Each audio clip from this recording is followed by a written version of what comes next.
Hello, Excellenters. It's very late Tuesday.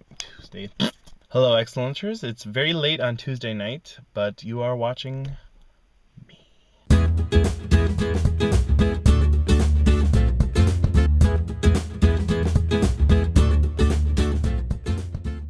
Forgive the very crappy lighting. I am just getting home from work, and this is the only time I had to record today.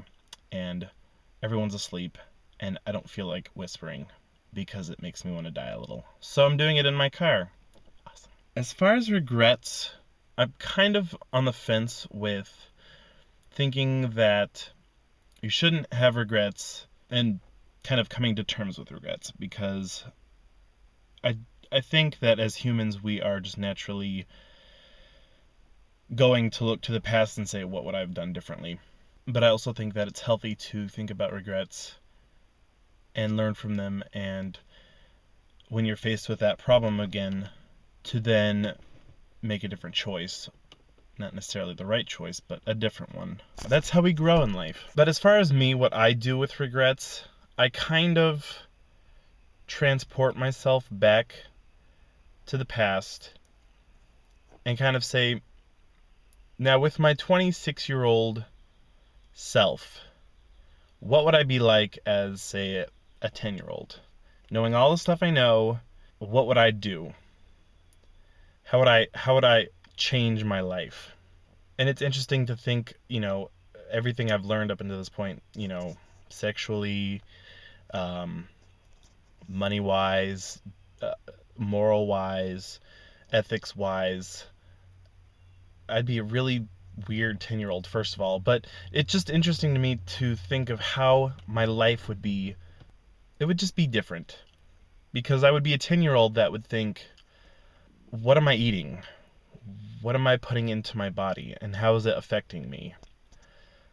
As a 10-year-old, I would be thinking about money issues and credit and all of these different things. Even though I'm still living with my parents, it'll be in my mind now, and thinking, how am I affecting my parents by doing the things that I do and asking for the things that I want? How am I affecting them now? Because as a 10-year-old, you don't think about that stuff, but I would now. That's kind of how I process regret. I don't dwell on it, because then I'll just get depressed. And even talking about it just kind of makes me want to go to bed and cry a little. But to cope with it, I kind of transport myself back into the past and just imagine what I would be like as a 10-year-old with all this knowledge, or a 15-year-old, or even 2 years ago. Like, if I knew the things I did now, how would I be different? And that kind of helps me just grow and think, okay, well, stop doing this shit. I definitely think it's healthy to have regrets and to think about them, because if we don't think about them, then we will never grow. And to me, someone who has regrets means that that person has a conscience and thinks about themselves and others around them. And that is definitely a good quality. So regret away, please. No, but don't dwell on it. That's the problem, is people dwell on it, and that's when you get into trouble. So regret, but don't dwell. I love you all. Mwah.